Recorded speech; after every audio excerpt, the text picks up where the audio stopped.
આપણે શ્રેણીમાં આગળ શીખીશું। જો a બરાબર 3 - 2 4 - 2 અને I બરાબર 1 0 0 1 હોય તો આપણે અહીં આગળ k શોધવાનો છે કે k શોધવા માટે આપણને અહીં આગળ આપેલું છે a² બરાબર ka - 2i। તો પહેલાં આપણે a² શોધીએ તો a² બરાબર a × a બરાબર એની જગ્યાએ 3 - 2 4 - 2 3 - 2 4 - 2। હવે આપણે બરાબર આ બંનેનો ગુણાકાર કરીએ તો પહેલી હાર પહેલો સ્તંભ 3 × 3 એટલે 9 -2 × 4 એટલે -8। પહેલી હાર બીજો સ્તંભ 3 × -2 એટલે -6 -2 × -2 એટલે +4। બીજી હાર પહેલો સ્તંભ 4 × 3 એટલે 12 -2 × 4 એટલે -8। પછી બીજી હાર બીજો સ્તંભ 4 × -2 એટલે -8 -2 × -2 એટલે +4। હવે આ સરળ બાદબાકી કરીએ એટલે 9 - 8 બરાબર 1 -6 + 4 એટલે -2 12 - 8 એટલે 4 -8 + 4 બરાબર -4। હવે આપણને અહીં આગળ આપેલું છે a² બરાબર ka - 2i। તો a² ની જગ્યાએ આપણે આ શ્રેણિક મૂકીએ બરાબર k નો ગુણાકાર આપણે એ શ્રેણીના ઘટકો સાથે કરી એટલે -3k - 2k 4k - 2k થશે અને માઇનસ આ i ના ઘટકો સાથે 2 ગુણાકારમાં લઈએ એટલે આગળ 2 0 0 2। હવે આપણે આ શ્રેણિક લખીએ 1 - 2 4 - 4 બરાબર અહીં સરવાળો બાદબાકી કરીએ એટલે 3k - 2 -2k - 0 4k - 0 -2k - 2। ચલો હવે આપણે અહીંયા આગળ શ્રેણિકોના સમાંતરના ગુણધર્મો પરથી ગમે તે ઘટકો સરખાવો તમે તો આપણને અહીં આગળ આ સરખાવીએ એટલે 4k - 0 એટલે 4k બરાબર 4 4k બરાબર 4 તો k બરાબર 1 આપણને મળશે। ચલો હવે નેક્સ્ટ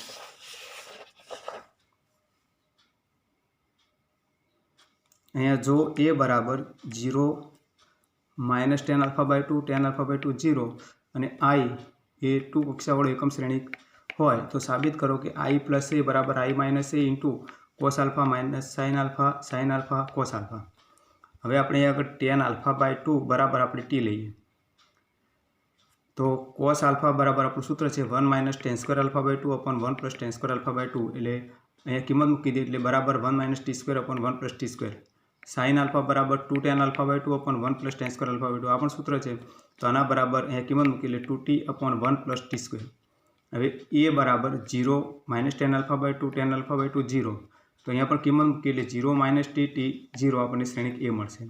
હવે આપણે સૌથી પહેલાં I + a શોધીએ તો I + a બરાબર I ની કિંમત 1 0 0 1 પ્લસ શ્રેણિક a 0 - t t 0 બરાબર આપણે સરવાળો કરીએ એટલે 1 + 0 એટલે 1 0 + -t એટલે -t 0 + t એટલે t 1 + 0 એટલે 1 આપણે આ નંબર 1।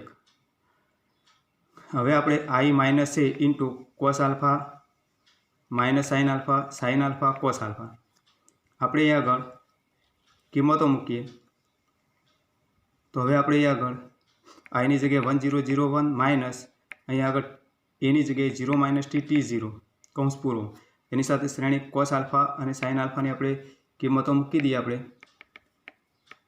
તો અહીં આગળ cos α ની જગ્યાએ cos α ની કિંમત sin α ની જગ્યાએ sin α ની કિંમત એટલે 1 - t² / 1 + t² -2t / 1 + t² 2t / 1 + t² 1 - t² / 1 + t²। હવે આપણે અહીં આગળ આ બંનેને બાદબાકી કરીએ એટલે 1 - 0 એટલે 1 0 - -t એટલે +t 0 - t એટલે -t 1 - 0 એટલે 1 અને આ શ્રેણિક એમ ના એમ। હવે આપણે અહીં આગળ આ બંનેનો ગુણાકાર કરીએ તો પહેલી હાર પહેલો સ્તંભ 1 × 1 - t² / 1 + t² એટલે 1 - t² / 1 + t²। t × 2t / 1 + t² એટલે +2t² / 1 + t²। પહેલી હાર બીજો સ્તંભ 1 અને આ બંનેનો ગુણાકાર કરીએ એટલે -2t / 1 + t²। t અને આનો ગુણાકાર કરીએ એટલે +t × 1 - t² / 1 + t²। પછી બીજી હાર પહેલો સ્તંભ તો આ બંનેનો ગુણાકાર કરીએ એટલે -t × 1 - t² / 1 + t²। પછી 1 × આનો ગુણાકાર કરીએ એટલે 2t / 1 + t²। બીજી હાર બીજો સ્તંભ તો આ બંનેનો ગુણાકાર કરીએ એટલે -+ 2t² / 1 + t²। 1 અને આનો ગુણાકાર કરીએ એટલે +1 - t² / 1 + t²। હવે આપણે આનું આપણે સાદુરૂપ આપીએ એટલે આપણને અહીંયા શ્રેણિક મળશે જો अहींया लसा 1 + t² 1 + t² है तो आनो सरवाळो थशे एटले आगळ 1 - t² + 2t² बराबर 1 + t² थशे। तो अहींया 1 + t² / 1 + t²। अहींया गुणाकार करीए एटले अहींया આગળ આપણે આ સરવાળો કરીએ છીએ એટલે લસા થશે 1 + t²। તો અહીંયા આગળ સાદુરૂપ આપીએ એટલે -2t, પછી અહીંયા t વડે ગુણીએ એટલે +t -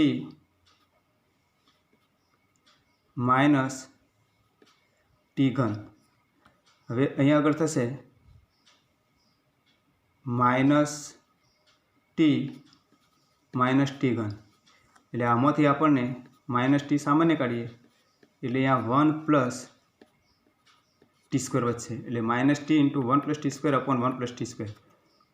અહીંયા લસા લઈએ તો આમાંથી પહેલાં આપણે અહીંયા આગળ t સામાન્ય કાઢીએ એટલે આપણે અહીંયા આગળ t સામાન્ય કાઢીએ તો અહીંયા માઇનસ વડે ગુણાકારમાં જશે એટલે આગળ -1 + t² થશે અને અહીંયા આગળ +2 થશે એટલે હવે 2 - 1 એટલે 1 + t² થશે × t એટલે t × 1 + t² / 1 + t²।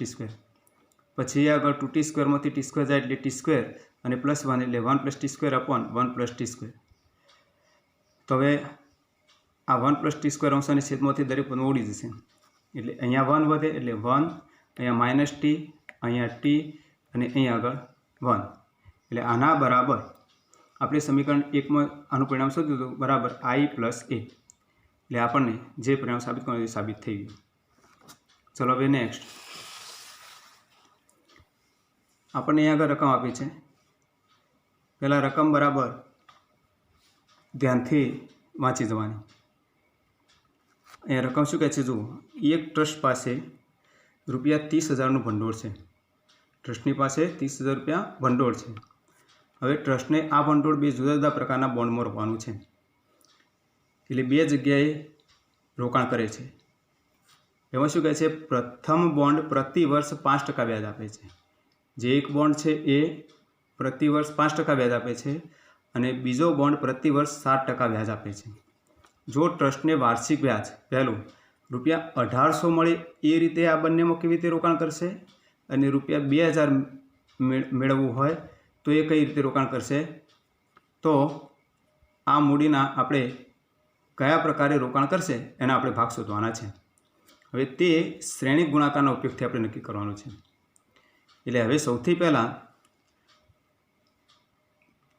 આપણે ધારીશું, ધારો કે ટ્રસ્ટ પ્રથમ બોન્ડમાં x રૂપિયા એ 5%ના દરે એટલે 5% દરમાં x રૂપિયાનું રોકાણ કરે છે। તો બીજા બોન્ડમાં કેટલા રોકાણ કરશે, તો એની પાસે 30,000 હતા, 30,000માંથી x નીકળી ગયા એટલે 30,000 - x રૂપિયા એ 7%ના દરે રોકાણ કરે છે। હવે આપણે રોકાણ જે છે એને આપણે શ્રેણિક બનાવીએ તો ધારો કે શ્રેણિક એ અહીંયા 1 × 2 પહેલું રોકાણ બીજું રોકાણ એટલે અહીંયા આગળ હાર શ્રેણિક બનાવવાનો। પછી જે આપણને વળતર મળે વ્યાજ મળે એ સ્તંભ શ્રેણિક બનાવવાનો એટલે અહીંયા આગળ a બરાબર x 30,000 - x આ રોકાણ દર્શાવે છે।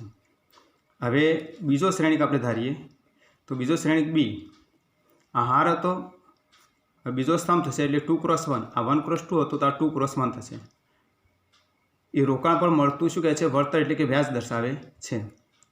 તો આ પ્રથમ બોન્ડ માટે 5%, આ બીજો બોન્ડ બીજા બોન્ડ માટે 7% એટલે 5% અને 7%। હવે ટકાવારીને આપણે રૂપિયામાં ફેરવીએ એટલે 5/100 અને 7/100 આટલા રૂપિયામાં રોકાણ મળે।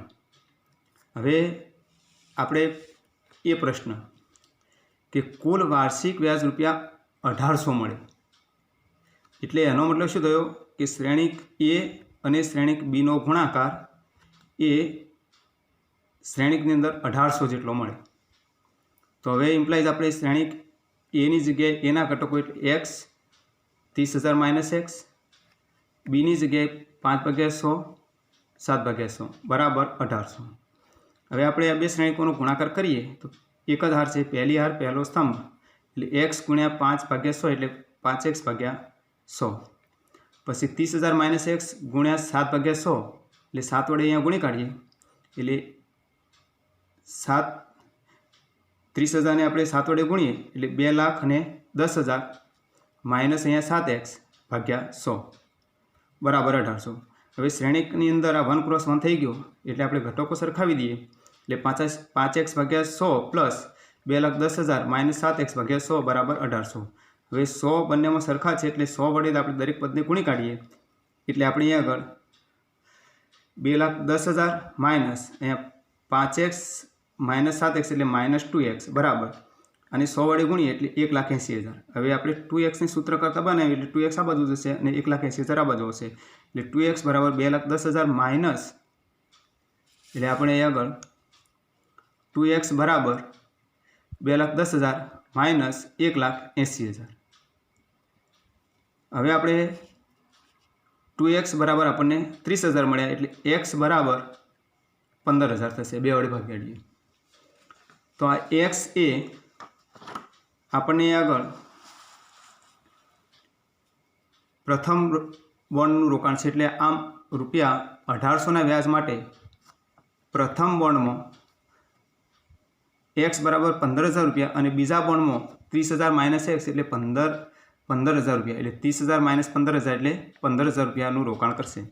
આ વાર્ષિક વ્યાજ આપણને એટલે કે વળતર ₹1800 મળે ત્યારે. હવે બીજું, હવે જો કુલ વાર્ષિક વ્યાજ ₹2,000 મળે એટલે AB બરાબર શ્રેણિકની અંદર 2,000 તો A x 30,000 minus x B 5/100 7/100 બરાબર શ્રેણિકની અંદર 2,000. હવે આ શ્રેણિકમાં આપણે ગુણાકાર કરીએ એટલે x અને 5/100નો ગુણાકાર 5x/100 પ્લસ 30,000 માઇનસ xનો ગુણાકાર 7/100 સાથે કરીએ એટલે 2,10,000 માઇનસ 7x ભાગ્યા 100 બરાબર 2,000. હવે શ્રેણિકની અંદર ઘટકોની સરખામણી કરીએ એટલે 5x/100 પ્લસ 2,10,000 માઇનસ 7x ભાગ્યા 100 બરાબર 2,000. હવે 100 વડે દરેક પદને ગુણી કાઢીએ એટલે 100 લસા છે અને અહીંયા આગળ આ બંને સરળ કરીએ એટલે 5x માઇનસ 7x એટલે આપણી પાસે થશે 2x એટલે માઇનસ 2x થાય એટલે 2xને આપણે સૂત્ર કરતાં બનાવીશું. પછી 2,10,000 અને 2,000ને 100 વડે ગુણીએ એટલે 2,00,000 એટલે અહીંયા આગળ જુઓ ડાયરેક્ટ આપણે પહેલાં સાદું બનાવીએ એટલે 5x પ્લસ 2,10,000 માઇનસ 7x બરાબર અને 100 વડે ગુણી કાઢીએ એટલે 2,00,000. હવે 5x માઇનસ 7x એટલે માઇનસ 2x થાય એ 2x પેલી બાજુ એટલે 2x બરાબર આ 2,00,000 આ બાજુ હશે એટલે 2,10,000 માઇનસ 2,00,000 એટલે 10,000 વચ્ચે. હવે આપણે x વડે આપણે આ જે x છે એને 2 વડે ભાગીએ આ પદ છે એને 2 વડે ભાગીએ એટલે અહીંયા આગળ x વચ્ચે બરાબર અહીંયા 5,000 વચ્ચે 2x જે છે એને એમાંથી x લાવવા માટે આપણે આ દરેક પદને શું કરીશું 2 વડે ભાગીશું એટલે x બરાબર 5,000. આમ ₹2,000ના વ્યાજ માટે પ્રથમ બોન્ડમાં x બરાબર ₹5,000 અને બીજા બોન્ડમાં 30,000 માઇનસ x એટલે 30,000 માઇનસ IX એટલે 5,000 બરાબર 25,000નું રોકાણ કરશે. એટલે આ પ્રમાણે 1800 અને 2,000ના રોકાણ માટે આ પ્રમાણે આપણું રોકાણ કરશે. હવે એવો ને એવો બીજો પ્રશ્ન, એક સવિશેષ શાળાના પુસ્તક ભંડારમાં 10 ડઝન રસાયણ વિજ્ઞાનના પુસ્તકો, 8 ડઝન ભૌતિક વિજ્ઞાનના અને 10 ડઝન અર્થશાસ્ત્રના પુસ્તકો છે. તેમની વેચાણ કિંમત આપણને વેચાણ કિંમત આપેલી છે અનુક્રમે ₹80 ₹60 અને ₹40. પુસ્તક ભંડારના બધા જ પુસ્તકોનું વેચાણ કરી દે તો શ્રેણિક બીજગણિતની મદદથી ભંડારને કુલ કેટલી રકમ મળશે. હવે આપણે કુલ કેટલી રકમ મેળવવાની છે એ આપણે જોઈએ. તો હવે જુઓ, સૌથી પહેલાં આપણે અહીંયા આગળ જે પુસ્તકો આપેલા છે ડઝનમાં આપેલા છે એટલે આપણે પુસ્તકોની પહેલાં સંખ્યા શોધીએ. તો રસાયણ વિજ્ઞાનના કુલ પુસ્તકોની સંખ્યા બરાબર 10 ડઝન. 10 ડઝન એટલે 10 × 12 એટલે 120. એ જ રીતે ભૌતિક વિજ્ઞાનના કુલ પુસ્તકોની સંખ્યા 8 ડઝન એટલે 8 × 12 બરાબર 96. અર્થશાસ્ત્રના કુલ પુસ્તકોની સંખ્યા 10 ડઝન એટલે 10 × 12 એટલે 120. હવે આપણે પુસ્તકોની સંખ્યા દર્શાવતો આપણે શ્રેણિક લઈએ તો પહેલી આરમાં મૂકીશું 3 પુસ્તકો છે એટલે 1x3 પ્રકારનો મળશે. તો તેથી આપણે શ્રેણિક A બરાબર 120 પહેલું રસાયણ વિજ્ઞાન, બીજું ભૌતિક વિજ્ઞાન અને અર્થશાસ્ત્ર એટલે 120 96 અને 120 આ પ્રમાણે આપણને શ્રેણિક A મળશે. હવે આ પુસ્તકોને અનુરૂપ તેમની વેચાણ કિંમત માટેનો આપણે શ્રેણિક લઈએ B તો આની જે કક્ષા છે એનાથી ઉલટી થઈ જશે એટલે 3x1 એ પુસ્તકોની વેચાણ કિંમત દર્શાવે છે એટલે B બરાબર પહેલાં રસાયણશાસ્ત્ર, ભૌતિકશાસ્ત્ર અને અર્થશાસ્ત્ર એમ ત્રણેયની વેચાણ કિંમત આપણે 80, 60 અને 40 મળશે. હવે આપણે નેક્સ્ટ હવે ધારો કે કુલ રકમ આપણે X રૂપિયા છે, એટલે આપણને આ જે ત્રણ પ્રકારના પુસ્તકો આ પ્રમાણની વેચાણ કિંમત પ્રમાણે આપણે વેચીએ તો આપણને કુલ રકમ X રૂપિયા મળશે. એટલે એનો મતલબ એવો થયો કે A અને Bનો ગુણાકાર X શ્રેણિક જેટલો થાય. આપણે X શ્રેણિક બરાબર A શ્રેણિક તરીકે 120, 96, 120, B તરીકે આપણે શ્રેણિક મૂકીએ 80, 60, 40. હવે આપણે જમણી બાજુ સાદુરૂપ આપીએ તો પહેલી વાર પહેલો સ્તંભનો ગુણાકાર કરીએ એટલે 120 ગુણ્યા 80 પ્લસ 96 ગુણ્યા 60 પ્લસ 120 ગુણ્યા 40. તો હવે સરખાવી દઈએ એટલે X બરાબર આ બંનેનો ગુણાકાર 9600, આ બંનેનો ગુણાકાર 5760, આ બંનેનો ગુણાકાર 4800. હવે આ બધાનો સરવાળો કરીએ એટલે X બરાબર 20,160 રૂપિયા, એટલે દુકાનદારને કુલ 20,160 રૂપિયા મળશે. હવે નેક્સ્ટ આપણને અહીંયા આગળ X, Y, Z અને W અને P આ 5 શ્રેણિકો આપેલા છે. 5 શ્રેણિકોની કક્ષા આપણને અહીંયા અનુક્રમે આપેલી છે 2x n, 3x k, 2x p, n×3 અને p×k આ કક્ષાઓ. તો પહેલો પ્રશ્ન આપણને અહીંયા આપેલો છે py પ્લસ wy વ્યાખ્યાયિત થાય તે રીતે npk પર પ્રતિબંધ મૂકવામાં આવે તો ખાલી જગ્યા, એટલે નીચે વિકલ્પો આપેલા છે. હવે મેં વિકલ્પો લખેલા નથી. તો સૌથી પહેલાં py ક્યારે વ્યાખ્યાયિત થાય, એટલે આપણને p એની કક્ષા p×k અને yની કક્ષા 3×k હોવાથી py વ્યાખ્યાયિત થવા માટે મેં તમને શીખવાડ્યું છે કે py વ્યાખ્યાયિત થવા માટે k બરાબર 3 મળે, એટલે તથા pyની કક્ષા કઈ થાય p×k. હવે આપણે kની જગ્યાએ આપણે અહીંયા 3 મૂકી દઈએ એટલે p×3 થશે. હવે આપણે અહીંયા આગળ wની કક્ષા છે n×3 અને yની કક્ષા છે 3×k. તો wyની કક્ષા કેટલી થશે, અહીંયા 3 સરખા છે એટલે wyની કક્ષા n×k, એટલે kની જગ્યાએ કિંમત મૂકી એટલે n×3. હવે py પ્લસ wy વ્યાખ્યાયિત થવા માટે pyની કક્ષા બરાબર wyની કક્ષા આ બંને શ્રેણિકોની કક્ષા સમાન હોવી જોઈએ, એટલે pyની કક્ષા p×3 બરાબર n×3. આ સરખી છે તો p બરાબર આપણને n. આમ યોગ્ય વિકલ્પ આપણો અહીં આગળ k બરાબર 3 અને p બરાબર m થશે. હવે નેક્સ્ટ છેલ્લો દાખલો આપણો સ્વાધ્યાયનો આપણને x 2x n, y 3×k, z 2×p, w n×3, p p×k માટે જો n બરાબર p તો શ્રેણિક 7x - 5zની કક્ષા મેળવો.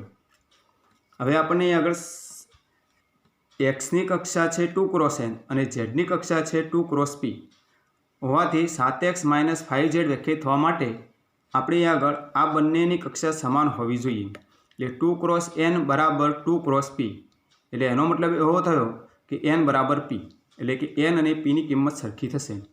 એટલે આપણે આ શ્રેણિક જે છે 7x - 5z એની કક્ષા 2x n પણ હોઈ શકે અથવા 2×p પણ હોઈ શકે, પણ આપણને અહીંયા વિકલ્પોની અંદર બી વિકલ્પની અંદર 2×n આપેલું છે, એટલે આપણો સાચો વિકલ્પ રહેશે 2×n. બાકીનું નેક્સ્ટ ભાગમાં.